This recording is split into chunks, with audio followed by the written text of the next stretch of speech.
मु आज गोटे नुआ प्रकार मिठा बनैबी। मु मिठा को बिना छेना खुआ सोडा मिल्क पाउडर रे प्रस्तुत करी। आगु को राखी पूर्णिमा आसुची। आपण राखी पूर्णिमा रे कम खर्च रे भाई मानक पई ए मिठा प्रस्तुत करि परिबे।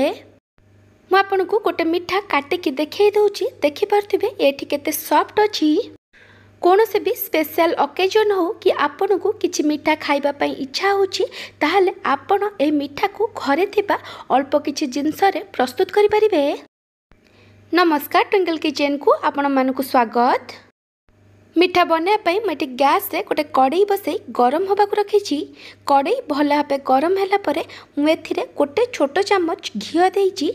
आ जगह रे आपण रिफाइन ऑयल नै परिबे, किंतु घियो रे बनेल ए मिठार टेस्ट बहुत भल आसीबो। घियो भल भाबे मेल्ट करी गला परे मु एथिरे 2 छोटो चम्मच मैदा देइछि। एबे हम मैदा को कंटीन्यूअस गोळे गोळे लो फ्लेम रे 2 रु 3 मिनिट पर्यंत भाजीबा। जेमती मैदार कंचा बास्ना पळेबो आ मैदार कलर टिके चेंज हे जिवो। आपण एथिरे अधिक मैदा देबेनी। एटी 2 रु 3 मिनिट हे गलानी। मैदार एटी कंचा बास्ना पळेछि। मैदा को पूरा नाली करी भाजीबेनी। टिके लाइट कलर चेंज होला परे आमे एथिरे सुजी दबा। मु एटी आधा कप सुजी देइछि। आपण छोट दाना बड़ दाना कोनोसी भी क्वालिटी रो सुजी नै परिबे। एबे आमे सब को भल भाबे मिक्स करी लो फ्लेम रे कंटीन्यूअस गोळे गोळे सुजी आ मैदा को भाजीबा। जेमती सुजी रो कंचा बास्ना पळेबो। सुजी रो कलर आपण चेंज करिबेनी। सुजी एटी भल भाबे भाजी हे गलानी। सुजी रो एटी कंचा बास्ना पळेछि।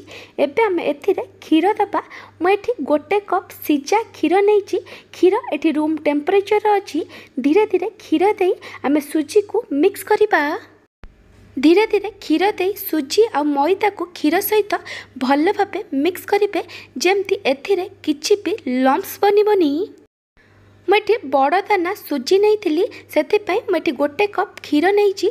जदि आप छोट दाना सुजी ने ताले 3/4 कप खीर ने। एबे आमे सब को भल भाबे मिक्स करी आकु 3 रु 4 मिनिट पर्यंत लो फ्लेम रे कुक करिबा। जेमती सुजीर गोटे डो बनी जिवो। देखि पारथिबे सुजीर एटी डो बनी जाइछि। आपण ए सुजीर डो को बेसी टाण करिबेनी। आकु टिके नरम रखिबे। एबे आमे गैस बंद करि दबा आ सुजीर ए डो को गोटे प्लेट रे काढी दबा। एबे आमे को कवर करी 8 रु 10 मिनिट पर्यंत रेस्ट होबाकू दबा। जेमती सुजीर डो टिके ठंडा हे जिवो। सुजीर मिक्सर ठंडा होतिबा भितरे चलंतु एबे आमे सीरा बनेबा। मैं गोटे कड़ई को गरम होबा को रखिथिली। कड़ई गरम होला परे मु एथिरे गोटे कप चीनी आ गोटे कप पानी देइछि। आपण जेतिकी चीनी देबे सेतिकी पानी देबे। मैं एथिरे एबे फ्लेवर पाई 3टा गुजराती को छेचिकी देइछि। आ जगह रे आपण गोटे छोटो चम्मच गुजराती गुंड पकई परिबे। एबे हमें सब को भल भाबे मिक्स करी चीनी को पानी रे भल भाबे मेल्ट होबा को दबा। आपण चाहिले कलर आ फ्लेवर पाई आपण एथिरे केसर पकई परिबे। एबे हमें सीरा को 3 रु 4 मिनिट पर्यंत मीडियम फ्लेम रे कुक करिबा। जेमती सीरा टिके अठा हे जिवो। 3 रु 4 मिनिट परे मु एठी चेक करि दउची सीरा एठी अठा होबा आरंभ कलानी। एबे हमें इंडक्शन बंद करी दबा। आपण ए सीरा को गोटे तार कि 2 तार वाला सीरा बनेबेनी। सीरा टिके हाथ रे मारी देखिबे जदि टिके अठा होबा आरंभ करिबो सेता बेले आपण गैस बंद करी देबे। सीरा एठी हेई जाइछि। एबे हमें को कवर करी रखि दबा। एठी 8 रु 10 मिनिट हे गलानी। एबे हम सुजी डोर घोड़णी काढ़ी दबा। हाथ रे आपण रिफाइन तेल कि घियो टिके लगै देबे आ हाथर पापुली सहायता रे आपण ए डो को भल भाबे चकड़ी की आर गोटे स्मूथ आ क्रैक फ्री डो बनेबे। जदि आपण को चकड़ीला बेले ए डो टाण लागुथिबो ताले आपण एथिरे 2 रु 3 छोटो चम्मच खीर देई परिबे। सुजीर मिक्सर टिके नख उषुम थिला बेले आपण ताकू चकड़ीबे। सुजीर मिक्सर को पूरा ठंडा करिबेनी। मुटी आर पूरा स्मूथ डो बनै देछि। एबे आमे आर मिठा बनेबा। मिठा बनेया पूर्वरु आपण हाथ रे टिके रिफाइन तेल कि घियो लगै देबे।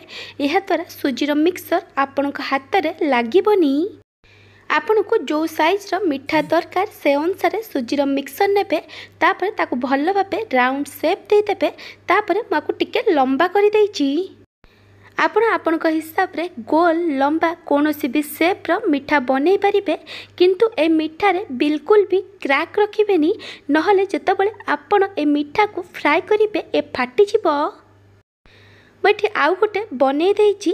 ଏମିତି ଭାବେ ଆମେ ସବୁ ମିକ୍ସରରେ ମିଠା ବନେଇଦେବା। ଯଦି ଆପଣଙ୍କୁ ଏହି ରେସିପି ଭଲ ଲାଗିବ ତାହେଲେ ଲାଇକ୍ କରିବେ, ଆପଣଙ୍କ ସାଙ୍ଗମାନଙ୍କ ସହିତ ସେୟାର କରିବେ। ଯଦି ମୋ ଚ୍ୟାନେଲକୁ ଏପର୍ଯ୍ୟନ୍ତ ସବସ୍କ୍ରାଇବ୍ କରିନାହାନ୍ତି ତାହେଲେ ସବସ୍କ୍ରାଇବ୍ କରିବାକୁ ଜମାରୁ ଭୁଲିବେନି। ପାଖରେ ଥିବା ବେଲ୍ ଆଇକନ୍ରେ ଅଲ୍ ନୋଟିଫିକେସନ୍ରେ କ୍ଲିକ୍ କରିବେ। ଏହାଦ୍ୱାରା ମୋ ଯେଉଁ ଭିଡ଼ିଓ ଆସିବ ଆପଣ ପ୍ରଥମେ ଦେଖିପାରିବେ। ଯଦି ଫେସବୁକ୍ରେ ଦେଖୁଛନ୍ତି ତାହେଲେ ଫଲୋ କରିବାକୁ ଜମାରୁ ଭୁଲିବେନି। ମୁଁ ଏଠି ସବୁ ମିଠାକୁ ବନେଇ ଦେଇଛି। ଏବେ ଆମେ এই ମିଠାକୁ ଛାଣିବା।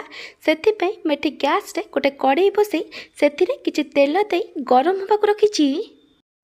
ତେଲ ଭଲ ଭାବେ ଗରମ ହୋଇଗଲା ପରେ ଆମେ ଏଥିରେ ଗୋଟେ ଗୋଟେ କରି ମିଠାକୁ ଦେଇଦେବା। ଆପଣଙ୍କ କଡ଼େଇରେ ଯେତିକିଟା ମିଠା ଜାଗା ହେବ ସେତିକିଟା ମିଠା ଦେବେ। ପ୍ରଥମେ ଆପଣ ମିଠାକୁ ହାଇ ଫ୍ଲେମ୍ରେ 1ରୁ 2 ମିନିଟ୍ ପର୍ଯ୍ୟନ୍ତ ଫ୍ରାଏ ହେବାକୁ ଦେବେ। ତାପରେ ଆପଣ ମିଠାକୁ ଲେଉଟାଇବେ। ମିଠାକୁ ସାଙ୍ଗେ ସାଙ୍ଗେ ଲେଉଟାଇବେନି, ନହେଲେ ମିଠା ଭାଙ୍ଗିଯିବ। 1ରୁ 2 ମିନିଟ୍ ପରେ ମିଠାକୁ ଲେଉଟାଇ ଲେଉଟାଇ ମିଡ଼ିୟମ୍ ଫ୍ଲେମ୍ରେ ଭଲ ଭାବେ ଲାଇଟ୍ ଗୋଲ୍ଡେନ୍ ବ୍ରାଉନ୍ କଲର୍ ହେବା ପର୍ଯ୍ୟନ୍ତ ଫ୍ରାଏ କରିବା। ମିଠା ଏଠି ଲାଇଟ୍ ଗୋଲ୍ଡେନ୍ ବ୍ରାଉନ୍ କଲର୍ ହେଇ ଫ୍ରାଏ ହୋଇଗଲାଣି।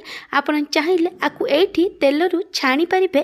ମୁଁ କିନ୍ତୁ ଆକୁ ଆଉ 1ରୁ 2 ମିନିଟ୍ ପର୍ଯ୍ୟନ୍ତ ଫ୍ରାଏ କରିବି, ଯେମିତି ମିଠା ଆଉ ଟିକେ ଅଧିକ ବ୍ରାଉନ୍ କଲର୍ ହେଇ ଫ୍ରାଏ ହୋଇଯିବ। ମିଠା ଏଠି ଡିପ୍ ବ୍ରାଉନ୍ କଲର୍ ହେଇ ଫ୍ରାଏ ହୋଇଗଲାଣି। ଏବେ ଆମେ ମିଠାକୁ ତେଲରୁ ଛାଣିଦେବା। ମିଠାକୁ ଆପଣ ଆଉ ଅଧିକ ଫ୍ରାଏ କରିବେନି। ମୁଁ ଏଠି ମିଠାକୁ ଟିକେ ଅଧିକ ବ୍ରାଉନ୍ କଲର୍ କରି ଫ୍ରାଏ କରିଛି, କାରଣ ଯେତେବେଳେ ଆପଣ ମିଠାକୁ ଶିରାରେ ଦେବେ, ଶିରା ପିଇଗଲା ପରେ ମିଠାର କଲର୍ ଟିକେ ଲାଇଟ୍ ହେଇଯିବ। ମିଠାକୁ ତେଲରୁ ଛାଣିଲା ପରେ ଆପଣ ଆକୁ ଗୋଟେ କିଚେନ୍ ଟାୱେଲ୍ରେ କି ଟିସ୍ୟୁ ପେପର୍ରେ ରଖିଦେବେ। ଏହାଦ୍ୱାରା ଏଥିରେ ଯେଉଁ ଏକ୍ସଟ୍ରା ତେଲ ଅଛି ସେ କିଚେନ୍ ଟାୱେଲ୍ରେ କି ଟିସ୍ୟୁ ପେପର୍ରେ ସୋକ୍ କରିଯିବ। ଏମିତି ଭାବେ ଆମେ ବାକି ସବୁ ମିଠାକୁ ବି ତେଲରେ ଛାଣିକି ନେଇଯିବା। ଏବେ ଆମେ ଶିରାର ଘୋଡ଼ଣୀ କାଢ଼ିଦେବା। ଶିରା ଏଠି ଟିକେ ଥଣ୍ଡା ହୋଇଯାଇଛି, ସେଥିପାଇଁ ମୁଁ ଏଠି ଇଣ୍ଡକ୍ସନ୍ ଅନ୍ କରିଦେଇଛି। ଏବେ ଆମେ ଛାଣିକି ରଖିଥିବା ମିଠାକୁ ଦେଇଦେବା। ମିଠା ଏଠି ଗରମ ଅଛି। ଏବେ ଆମେ ସବୁକୁ ଭଲ ଭାବେ ମିକ୍ସ କରି ଶିରାକୁ ହାଇ ଫ୍ଲେମ୍ରେ 1ରୁ 2 ମିନିଟ୍ ପର୍ଯ୍ୟନ୍ତ କୁକ୍ କରିବା, ଯେମିତି ଶିରା ଫୁଟିବା ଆରମ୍ଭ କରିବ।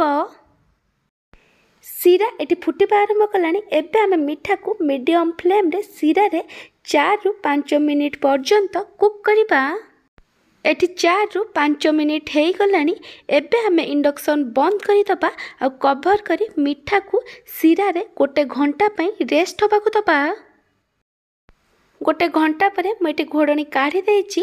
ମିଠା ଶିରାକୁ ଭଲ ଭାବେ ସୋକ୍ କରି ଫୁଲିଛି ଆଉ ସଫ୍ଟ ବି ବନିଯାଇଛି। ମିଠା ଏଠି ରେଡ଼ି ହୋଇଯାଇଛି। ଯଦି ଆପଣଙ୍କୁ ଏହି ରେସିପି ଭଲ ଲାଗିଥିବ ତାହେଲେ ଲାଇକ୍ କରିବେ, ଆପଣଙ୍କ ସାଙ୍ଗମାନଙ୍କ ସହିତ ସେୟାର କରିବେ। ଯଦି ମୋ ଚ୍ୟାନେଲକୁ ଏପର୍ଯ୍ୟନ୍ତ ସବସ୍କ୍ରାଇବ୍ କରିନାହାନ୍ତି ତାହେଲେ ସବସ୍କ୍ରାଇବ୍ କରିବାକୁ ଜମାରୁ ଭୁଲିବେନି। ପାଖରେ ଥିବା ବେଲ୍ ଆଇକନ୍ରେ ଅଲ୍ ନୋଟିଫିକେସନ୍ରେ କ୍ଲିକ୍ କରିବେ।